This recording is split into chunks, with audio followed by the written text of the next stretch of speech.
Bonjour, donc aujourd'hui on va corriger les 3 premiers exercices de la fiche d'exercice du nouveau chapitre de probabilité. Donc dans ces 3 premiers exercices, on va essentiellement parler de vocabulaire que vous avez vu normalement dans la leçon. Alors on commence avec l'exercice numéro 1. Donc on a une urne dont le contenu était dessiné, donc vous avez des jetons ou des boules, je ne sais pas, qui sont de couleurs différentes et qui portent chacune des numéros différents. Alors, première question, on considère l'expérience, on tire une boule dans l'urne et on regarde sa couleur. Donc, l'univers de cette expérience, c'est l'ensemble de toutes les issues possibles de cette expérience. Donc, comme là, on ne s'intéresse qu'à la couleur, c'est l'ensemble des couleurs qu'on peut obtenir. Donc, on a bleu, vert et rouge. Voilà l'univers de cette première expérience aléatoire. Pour la deuxième, on me dit, on tire une boule dans l'urne, on regarde le nombre inscrit. Donc cette fois-ci, la couleur ne nous intéresse plus.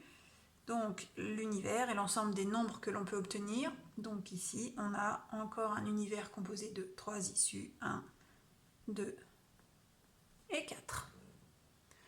Pour la troisième expérience, cette fois-ci, on tire 2 boules dans l'urne, on regarde la somme des 2 nombres. Donc ici, quel est l'univers de cette expérience? Donc quelle somme est-ce qu'on peut obtenir en fonction des boules que l'on a tirées dans l'urne?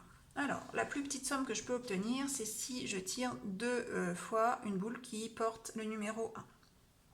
Donc je peux obtenir 2. Je peux aussi obtenir 3 en tirant une boule 1, une boule 2. Je peux obtenir 4 en tirant 2 boules 2.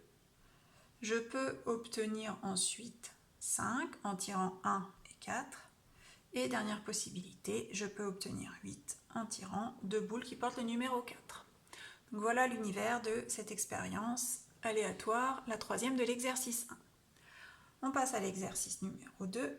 Donc on s'intéresse cette fois-ci à un jeu de cartes. Donc comme vous avez pu le voir, il s'agit d'un jeu de 32 cartes uniquement.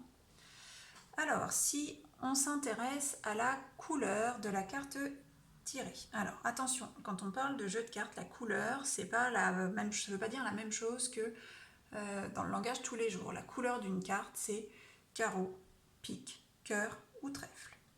Donc l'univers, c'est carreau, pique, cœur et trèfle. Si toutefois vous n'avez pas compris ça comme ça, il est probable que vous ayez mis à la place juste rouge ou noir. Je peux l'accepter, on n'avait pas précisé ensemble ce que signifiait couleur. Alors, deuxième expérience, on tire une carte au hasard, on s'intéresse à sa valeur. Donc là, la couleur n'a plus d'importance. Quelles sont les différentes valeurs possibles qu'on peut obtenir en tirant une carte dans un jeu de 32 cartes? Eh bien, on a As, 7, 8, 9, 10, Valet, Dame et Roi. Voilà les issues possibles dans cette expérience aléatoire. On va passer à l'exercice numéro 3. Alors, dans l'exercice numéro 3, on lance un dé à 6 faces qu'on suppose équilibré. Dire si les événements suivants sont certains, impossibles, élémentaires ou non élémentaires. Donc certains, ça veut dire qu'ils sont composés de toutes les issues de l'univers, impossibles d'aucune issue de l'univers, élémentaire, une seule issue de l'univers, non élémentaire, plusieurs issues de l'univers.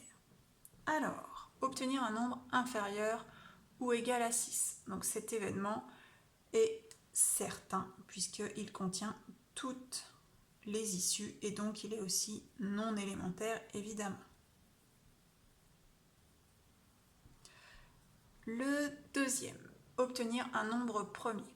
Alors les nombres premiers, ce sont les nombres qui ont exactement 2 diviseurs, 1 et eux-mêmes. Donc parmi les 6 issues possibles, est-ce qu'on a des nombres premiers? Oui, alors 1 n'est pas premier parce qu'il n'a pas de diviseur mais 1. Donc 2 est premier, 3 est premier, 5 est premier. Ce sont les 3 seuls nombres qui n'admettent comme diviseur que 1 et eux-mêmes.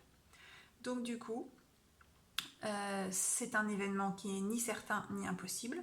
Il n'est pas non plus élémentaire parce qu'il est composé de 3 issues. Donc il est non élémentaire. Ensuite, troisième question, obtenir un multiple de 3. Donc les multiples de 3, on a 3 et 6. donc il n'est ni certain puisqu'il y a des issues possibles, il n'est pas non plus impossible puisqu'il y a des issues.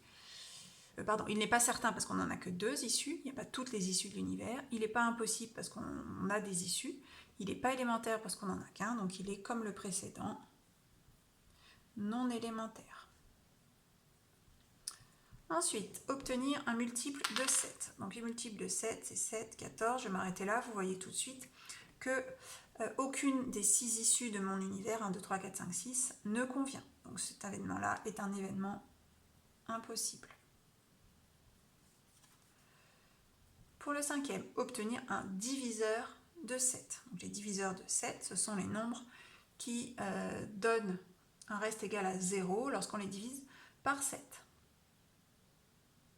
Lorsqu'on divise 7 par ces nombres, pardon. Donc je reprends ma phrase. Les diviseurs de 7, ce sont les nombres par lesquels on peut diviser 7 et obtenir un reste nul. Alors, les diviseurs de 7, il y en a peu puisque 7 est premier, il n'y a que 1 et 7. Donc du coup, 7 ne fait pas partie de mes issues, donc la seule issue qui convient, c'est 1. Donc l'événement n'est ni certain ni impossible. Il est par contre élémentaire puisqu'une seule issue parmi les 6 convient. Et enfin, obtenir un diviseur de 12. Donc les diviseurs de 12, c'est 1, 2, 3, 4 et 6. À chaque fois que je vais diviser 12 par un de ces nombres, je vais obtenir un reste nul. Du coup, ce n'est pas un événement impossible, des issues conviennent. Ce n'est pas un événement certain, puisqu'il manque l'issue 5. Ce n'est pas un événement élémentaire, puisqu'on a 5 issues possibles, donc il est non élémentaire. Alors, je vais vous remettre à côté l'ensemble des issues qui composent chaque événement. Ensuite, un nombre premier, on avait 2, 3, 5. Un multiple de 3, on avait 3 et 6. Là, on n'avait rien, ensemble vide. Un diviseur de 7, on avait 1. Et non, pour le dernier, un diviseur de 12, 1, 2, 3, 4 et 6. Voilà pour ces 3 premiers exercices.